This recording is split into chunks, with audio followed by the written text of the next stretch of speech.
Estudios Históricos, sino también en otros espacios de formación académica. Rebeca es profesora del... Rebeca se me fue. Bueno, Rebeca es profesora del... ¿Se le fue? Sí, se me fue, dale aquí. A ver. Rebeca es profesora del Centro Nacional de Estudios Históricos. Es además de eso profesora del Instituto de Altos Estudios Pedro Gual, es profesora también de la Universidad Nacional de las Artes, es doctora en Historia de la UNEARTE, es magíster en Política Exterior de Venezuela, egresada de la Universidad Central de Venezuela, de la maestría de Historia. Además de eso es licenciada en Arte y licenciatura en Educación, con especialidad en el estudio de las artes. Tiene una especialización multimedia en el Instituto del Centro de Diseño Digital de Caracas, profesora de la Academia de Diplomática de Venezuela, es decir, el Instituto de Altos Estudios Pedro Gual. Sus líneas de investigación en el campo de la historia son la historia social, reconstrucción de familias y su vida cotidiana en el siglo XVIII y XIX, y fundamentalmente dirigida a la historia, a la reconstrucción y civilización de la historia cultural de los invisibilizados. Ha hecho grandes aportes relacionados con el cine y la historia, la paleografía y la cinematografía. Además de eso, considero yo, pues, más allá de las cuadraturas de lo que dice su resumen curricular, yo creo que una de las especialistas en el campo de los estudios genealógicos del país, con mayor certeza, pues, con mucha formación, con mucha experticia, con mucha formación en universidades internacionales, de lo cual ha hecho una práctica paralela, pues, a sus trabajos de investigación histórico, la reconstrucción de la vida del tiempo pasado, de familias. A mi entender, pues, Rebeca, desde esos múltiples espacios, esas múltiples miradas centradas en el tema de la historia, desde una construcción un tanto holística, con un holograma bien interesante desde el punto de vista de sus enunciaciones,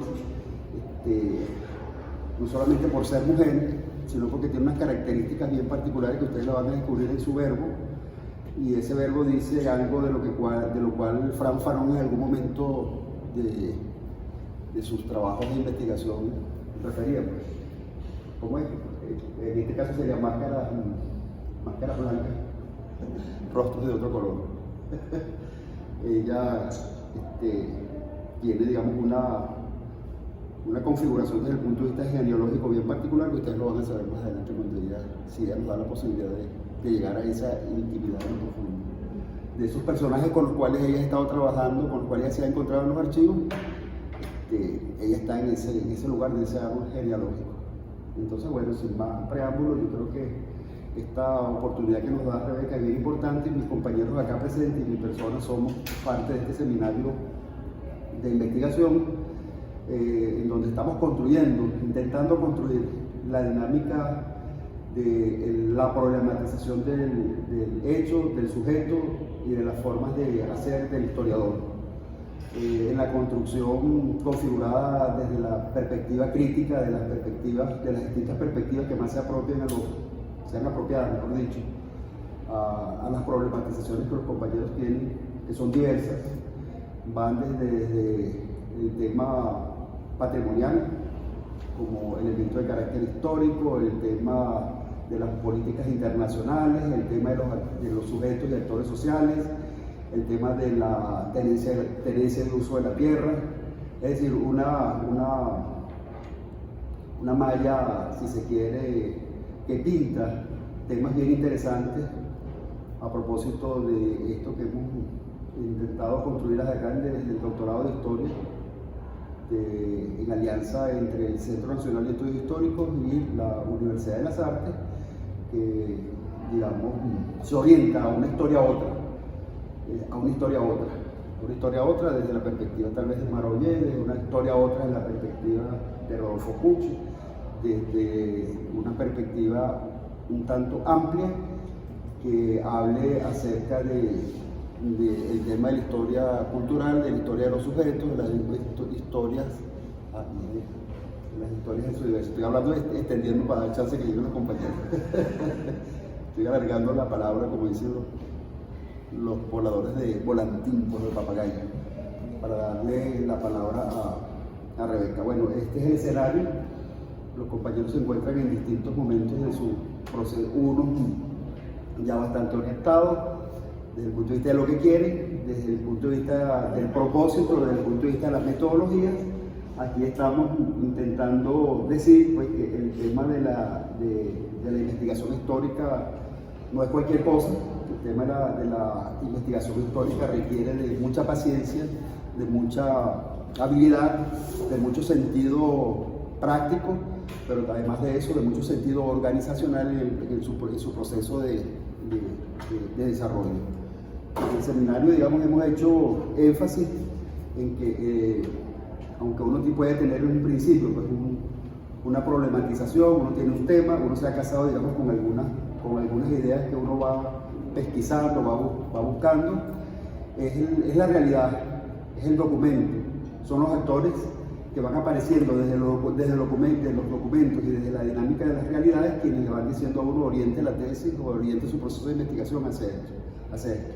A veces creemos tener el tema en las manos, pero esa realidad que esconden los documentos, esa realidad que esconde la misma problematización, nos va diciendo a nosotros reoriente un poco en esa tentación de la investigación de las ciencias sociales, de la cual nos alertan, porque tenemos que ser muy cuidadosos en la vigilancia epistémica. Y la vigilancia epistémica consiste en que, aunque creamos que todo está hecho, estamos en un proceso de búsqueda donde hay que abrirse a la tentación del Dios demonio que dice despierta y no duermes porque el caldero está quedando. Entonces, bueno, sin más preámbulos, quiero darte la palabra, no sin antes, por supuesto, agradecerte esta deferencia y sabiendo que vamos a aprovechar bastante esta disertación tuya. Al final, pues debería considerar también lo siguiente. Recientemente la profesora Rebeca presentó pues, los resultados de un informe final, entre comillas. Esa enunciación también de Foucault, pues, de vigilar y desarrollar el poder, en este caso el conocimiento. Una fase de un proceso de investigación que ella tituló La vida cotidiana entre familias afrodescendientes y la movilidad social, estudio de casos 1709-1811. Ese trabajo va a estar pronto en el repositorio de la universidad. Yo invito a que lo lean. Ese es digamos, si uno ve eso que yo dije de Rebeca al principio, pues quién es Rebeca desde el punto de vista de sus profesiones, y vamos a ver a una escritora, una cineasta, una genealogista, una historiadora, una educadora, una mujer comprometida, digamos, con las luchas de las mujeres y del pueblo afrodescendiente, aunque ella pinta ser blanca y en el fondo es afrodescendiente. Por eso la referencia que hice a Fanon, a Fran Fanon,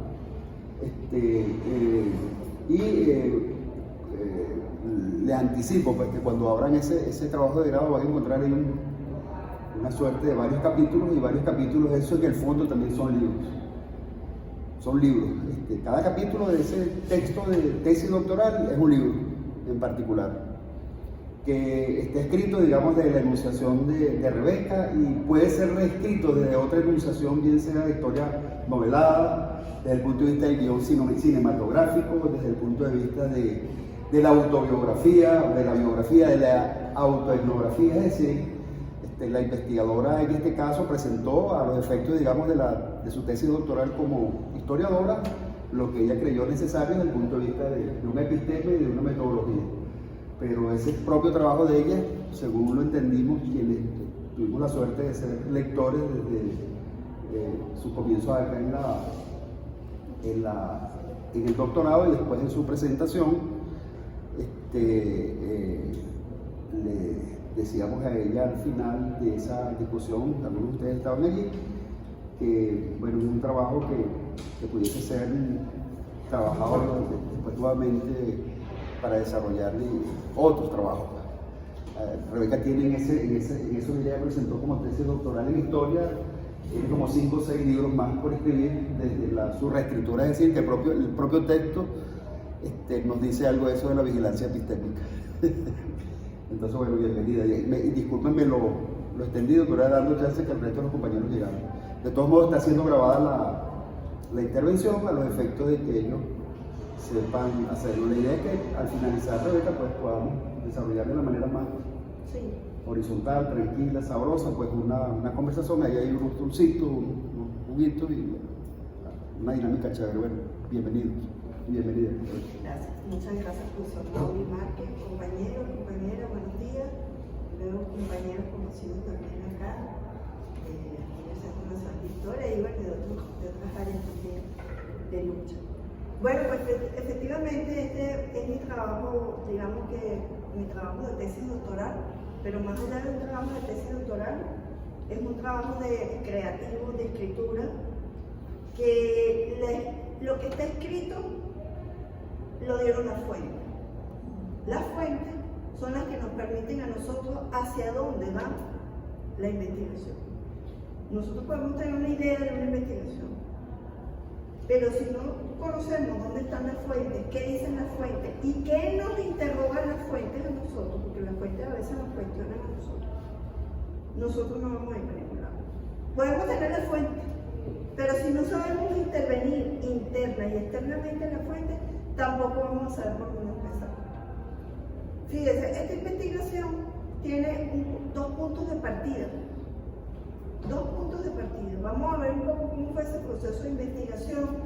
El estado de la cuestión, el estado del arte es fundamental para nosotros a la hora de saber hacia dónde va nuestra investigación.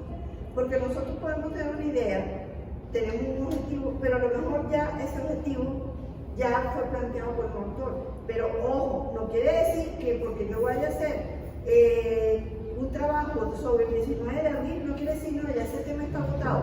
No, para eso tú tienes que ver qué se ha escrito, qué metodología se ha utilizado para yo poder abordar ese tema. Y cuál es lo inédito y qué es lo inédito de tu investigación. Que tú digas algo que no se ha dicho, que no esté hecho. Porque si vas a repetir lo mismo, que sea solamente en el estado de la cuestión, en el estado del arte o en una referencia a. Pero lo novedoso de un trabajo doctoral es que uno tiene la oportunidad de escribir, de desarrollar una línea de investigación que tiene que estar ligada con nuestro pensamiento, con nuestra pasión por la historia, en este caso. O sea, sin mucho preámbulo, miren, fíjense, 2 puntos de partida. Una carta de 1939, una carta de 1925, siglo XX, y una carta de libertad de 1713. Esta carta de 1925 es una carta que estaba en un archivo familiar y dice, el autor es Juan José Churión Ascanio, conocido como el bachiller Munguía, editor del diario La Esfera, en tiempo de Gómez. Él dice, puedes decir que mi familia es cristiana, sin mezcla de moro o judío. Eres como mi único maestro, extremadamente católica, mi familia. Mis padres fueron, se me olvidaba, Julián Churión, general de división, coronel de ingenieros, y según discípulo de Carical, y mi madre, Mercedes Ascanio. La Carta de Libertad de 1713 dice, tengo por mi esclavo un mulatico, nombrado Pedro Joseph, de edad 2 años más o menos, que me pertenece por haber nacido de esta mi esclava Josefa María, su madre, y que por causas justas que me mueven a ello, le he permitido a esta mulata, Josefa María, librarse así y a este hijo Pedro Joseph. ¿Qué sucede? La carta de Juan José, él da por sentado en 1925 que él es sangre pura, es decir, ahí no está la categoría conceptual, si lo vemos desde el punto de vista de metodología de la investigación, la categoría conceptual de limpieza de sangre, de calidades, porque él da por sentado de que él es puro, que él no es moro, que él no tiene de judío, que bueno, que él es católico 100%. Claro, cuando uno conoce la historia de Juan José, el bachiller Munguía, él da por sentado eso porque su padre y su madre se murieron cuando él tenía 2 años, con una semana de diferencia. El general Julián Churión muere la primera semana de enero y la segunda semana se muere su mamá. Y entonces él es criado por la familia de la abuela, de la madre, que eran canarios. Evidentemente, esa rama ya por otro lado, ya eso digamos que se la daban de nombre, pero no era el nombre. Pero eso se la daban de nariz y pica. Entonces, él por supuesto nunca le va a decir que mira, tu abuelo era afrodescendiente, tu bisabuela era esclava. No, él dio por sentado. Entonces tenemos estos factores en esta carta: cristiana, judío, moro, y la categoría que lo llevamos a categoría conceptual de limpieza de sangre y calidades. Pero en la Carta de Libertad de 1713, también allí nos habla de calidades y de limpieza de sangre, porque cuando tú estás colocando que la mulatica y el mulatico, que es un niño de 2 años más o menos, ya allí nos está refiriendo, a partir de la visión eurocentrista, primero del escribano y segundo del esclavista que está vendiendo la esclava, que le está dando la libertad, nos está dando a entender también nosotros que hay una limpieza de sangre en el sentido de que ya esta esclava no es de color negro. O sea, ya ella tuvo un lavado, como dicen. ¿Por qué? Porque ya es mulatica, es decir, ya una generación anterior o 2 generaciones anteriores tuvo un mestizaje de color de piel. Nos dice que es mulatica. Y otra cosa que nos llama mucho la atención de esta carta es: por causas justas que me mueven a él. ¿Quién le está dando la libertad a María Josefa o Josefa María? Un señor llamado Don Juan Chourio. Don Juan Chourio Iturbide. Y cuando se dice Don Juan Chourio, se dice Don Juan Churio Iturbide. Don Juan Churio Iturbide era un francés de origen noble, de la casa noble, de la nobleza de la casa Iturbide, que son los niños Iturbide del árbol genealógico, que tienen que ver cuando le dan la nacionalidad a Bolívar en 1823 en México. O sea, esto es sumamente importante, conocer los orígenes familiares de los personajes que están en nuestras historias, porque se crean las redes de parentesco y afectividad, etc. Entonces, fíjense, Don Juan Chourio, o Churio, ¿a qué se dedicaba? Era noble, de la casa noble de Iturbide, de francés, e hijo de un diplomático llamado Juan Churio, y él vivía en Martinica, porque su papá era diplomático, entonces vivía en varias partes, pero en el momento que se desarrolla esta historia, él estaba viviendo en Martinica. ¿Cuál era su negocio? Él se dedicaba a hacer el negocio de los esclavos, mercancía. Él vendía mercancía. ¿Qué mercancía vendía? Bueno, la mercancía que vendía eran los esclavizados. Eran personas que él montaba en el barco y los vendía en los puertos como esclavos, como esclavizados. Este era Don Juan Chourio. Ya tenemos un personaje.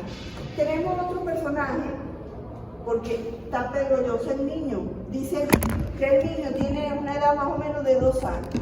Entonces, ¿qué hace uno? Uno busca en la fuente 2 años, 3 años, y entonces uno busca en la partida de bautismo y encontramos la partida de bautismo de Pedro Llosa, ese niño que nació. Pero hay algo muy interesante. Carta de Libertad en 1713. Y en la carta de bautismo de Pedro Llosa de 1711. Pero miren lo que dice la carta de bautismo de 1711. Pedro Llosa del Rosario Churión, libre, hijo de María Josefa, esclava de Don Juan Churión, fue su padrino, Don Nicolás Tachón. Ahí hay 2 cosas que me llaman la atención. Primero, el padrino. ¿Quién es el padrino? Nicolás Tachón. Hay que saber quién es el padrino. El padrino era el médico cirujano de la Compañía de Asientos Real de Guinea de Francia, Es decir, trabajaba con Chaurio en el negocio de vender la mercancía de esclavo. Pero hay un dato, dice que el niño es libre. ¿Cómo el niño es libre? En 1711 y en 1713 le dan la libertad. Entonces, ¿era libre o era esclavizado? Entonces yo digo, ¿y cuáles son esas causas justas que movieron a don Juan Chaurio o don Juan Chucho Iturbide a darle la libertad a dos mercancías, a una mujer y a un niño, siendo él esclavista? Es decir, estoy perdiendo yo dinero, porque yo soy esclavista, mi negocio es ganar dinero vendiendo esclavizado, y estoy dándole la libertad a estas dos personas. Bueno, ahí comienza la historia. Las fuentes en los archivos, eso es sumamente importante. Esta investigación se llevó unos cuantos años. Les confieso que esta investigación la inicié por un hobby, y eso es importante tenerlo siempre en nuestra investigación. El día que a uno no le guste el tema de investigar, que ya tú no estés conectado en ello, es porque ya no tienes pasión por el tema y te gusta otro. Tome el que le guste, el que tiene pasión, porque eso va a salir así. El día que a usted no le gusta su investigación, que está fastidiado, que fastidio, la universidad, que fastidio, mire, cambie el tema, es preferible empezar desde cero, pero haga lo que a usted le gusta, lo que usted... Mire, para que esta investigación llegara a este término, me costó conseguir quien creyera en esta investigación, porque este trabajo, este tipo de metodología es inédita. Nadie nunca la había hecho. Entonces, las fuentes son importantes. ¿Qué fuentes utilicé? La fuente de la Academia Nacional de Historia, la fuente del Archivo General de la Nación, la Academia Nacional de Archivo Diocesano, archivos familiares, fotografías, cartas, correspondencia. En el extranjero se utilizó el Archivo General de India, en el archivo del País Vasco, porque si bien estamos trabajando en una familia afrodescendiente, es interesante también para poder construir la reconstrucción de familia, en la reconstitución y reconstrucción de familia, es importante conocer las redes de parentesco, redes de afectividad, redes de sociabilidad, redes laborales, redes mercantiles, todo tipo de redes, inclusive de paisanaje, de ser paisano, todo eso es importante. Conocer la historia de don Juan Churio es sumamente importante para poder tener una lectura que no te la va a dar un documento. La lectura de esas relaciones, de esa línea frágil de las relaciones humanas, te la va a dar el contraste de diferentes fuentes. Porque yo no voy a saber que el segundo marido de María Josefa, el papá del marido fue socio del papá de don Juan Chaurio en Europa. O sea, ahí hay una red de efectividad, o sea, hay algo que en la vida cotidiana se va construyendo y tú dices, ay, mira, me gustó el muchacho, ay, mira, me gustó esa muchacha. ¿Cómo lo conociste? Allí está el detalle. No, yo la conocí en una conferencia de historia y a través de quién no, un amigo. Bueno, esas son redes de parentesco que te van creando, inclusive movilidad familiar, movilidad laboral. Entonces, se investigaron archivos, por ejemplo, en la parte de los archivos de Guipúzcoa. El tiempo, espacio y acontecimiento en la investigación es sumamente importante. Tiempo y espacio de acontecimiento interno y externo. ¿A qué me refiero? Al interno de nuestra propia investigación. O sea, ¿qué documentos voy a tomar? Esta investigación originalmente eran 200 años. Cuando escribí el primer capítulo, que era siglo XVIII, ya tenía la tesis. ¿Cuál era mi objetivo externo en tiempo y espacio de acontecimiento? Lograr el objetivo de graduarme. Ese es mi objetivo como persona, terminar la meta. También hay que tomar en cuenta, tampoco iba a escribir una tesis de 600 páginas, porque nadie la va a leer. Entonces, mi tiempo y espacio de acontecimiento externo a la investigación era cumplir con mi objetivo en el tiempo que yo debía haberlo terminado. Pero mi tiempo y espacio y acontecimiento interno en la investigación, por ejemplo, eran 200 años, pero tuve que modificarlo y ajustarlo y reducirlo de 1709 a 1811. ¿Y por qué 1811? Bueno, porque en la Primera República, nuestra Constitución, se eliminan los títulos nobles, la terminología de pardos, y bueno, y llega hasta allí. Y también llega hasta allí porque un personaje ligado a esta familia comienza una nueva travesía. Veamos a continuación entonces que el tiempo y espacio y acontecimientos internos y externos en esta investigación, por ejemplo, se trabajó desde la historia social desde abajo, desde la teoría de la historia social desde abajo, pero también desde la historia de las mentalidades y la historia cultural. ¿Cuáles fueron mis socios a la hora de investigar? No fue solamente en las ciencias sociales de historia. Tuve que, por ejemplo, introducirme al mundo de la antropología cultural y del mundo de la antropología de la etnohistoria. En la antropología se estudia mucho, y bueno, y el padre del estudio de la familia es Levi Strauss. Yo me acuerdo cuando yo estudiaba en la universidad, cuando yo vi en la Escuela de Arte a Levi Strauss en antropología cultural, yo quedé fascinada con su teoría en el campo de estudiar, en estudios de campo, cómo estaban conformadas estas familias, los grupos y sociedades. Bueno, eso quedó allí, asignatura pendiente. Resulta que esto lo utilicé, esa teoría de Levi Strauss, el estudio de la familia, y eso lo pude, digamos que poner en práctica con esta investigación. Para comprender que, a partir de las fuentes, porque recuerden que las fuentes son las que nos van a decir a nosotros hacia dónde vamos, conocer la vida cotidiana, la familia, la reconstrucción y la reconstitución de familia, que son dos métodos diferentes, redes de parentesco, compadrazgo, sexualidad, estratificación social, cómo era la vida pública, el rol y el papel social de los personajes, los juegos, la alimentación, cuál era la alimentación, la fiesta, la cultura material, las cofradías, cómo estaban conformados los grupos afrodescendientes en cofradías, pero también cómo estaban conformados los grupos de canarios en las cofradías, porque estas familias se van a emparentar en un primer inicio con canarios. Los gremios, artes y oficios, cómo era el proceso de la muerte, y la vida privada, vida pública y vida privada. Entonces tenemos el estado de la cuestión. ¿Cómo se elaboró el estado de la cuestión a partir de la fuente? Yo hice como, esto hay que hacerlo. Miren, cuando ustedes consiguen una fuente, un archivo, traten en la medida de lo posible, en un cuadro de Excel, en un cuaderno a lápiz, siempre tener su cuaderno a lápiz. Porque a mí me pasó que en este proceso de investigación, en el apagón del 2019, a mí se me quemó el disco duro. Y ahí yo tenía todo el archivo arquidiocesano de Caracas digitalizado.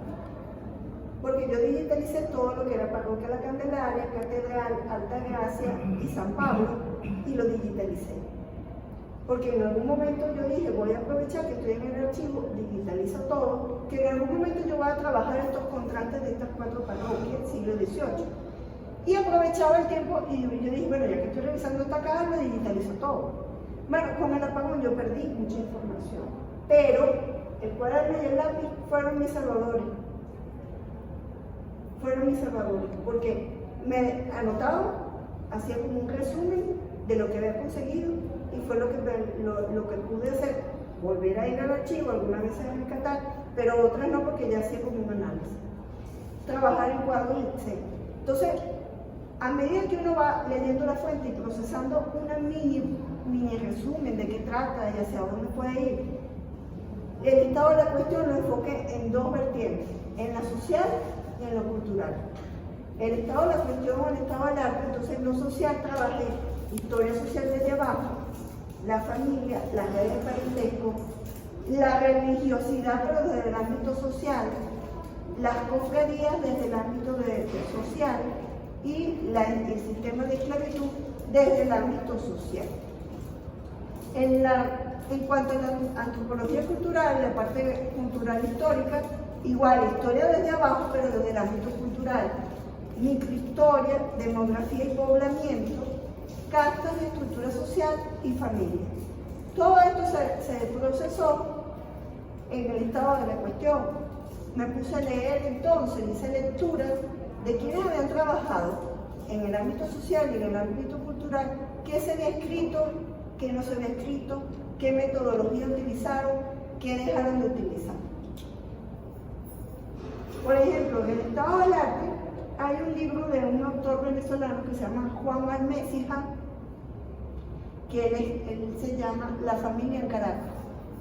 Él utilizó una fuente que son matrículas parroquiales. Matrículas parroquiales, censos parroquiales, que es en realidad lo que conocemos como censos, ¿verdad? Pero en el siglo XVIII se llamaban matrículas parroquiales. Estas matrículas parroquiales son muy interesantes. Estas matrículas parroquiales del siglo XVIII te dicen a quién pertenecía la casa, o quién estaba alquilado como dueño de la casa, cuál era el santo patrono de la casa, porque cada casa tenía un santo o una virgen que la iglesia te permitía tenerlo. ¿Quiénes vivían en la casa? La esposa, la mujer, los hijos, los nombres de los hijos, si eran párvulos, si eran en comunión, si estaban confesados, si estaban casados o eran viudos. ¿Quiénes eran los agregados? Los agregados podían ser, que eso es algo que dice, por ejemplo, a Juan Almécija. Juan Almécija trabajó las matrículas parroquiales desde el punto de vista de poblamiento y demografía. Yo trabajé también la misma fuente, las matrículas parroquiales, pero no solamente lo trabajé desde el punto de vista demográfico y de poblamiento, sino logré hacer algo que Juan Almécija dice en su libro. Me hubiese gustado saber y conocer cuáles eran las actitudes humanas de un hogar con otro, contrastar los modos de relación de un hogar con otro dentro de esa parroquia. Es decir, chismografía cotidiana del vecindario. El vecino de aquel se la pasa durmiendo en casa de la vecina y aquel se está empatado con él. Eso es actitudes cotidianas. Juan Almécija dice, no pude hacerlo porque no conseguí las fuentes, pero yo pude lograrlo. Yo trabajé en las fuentes de matrículas parroquiales y logré contrastar qué hacía el vecino de al lado con esta casa.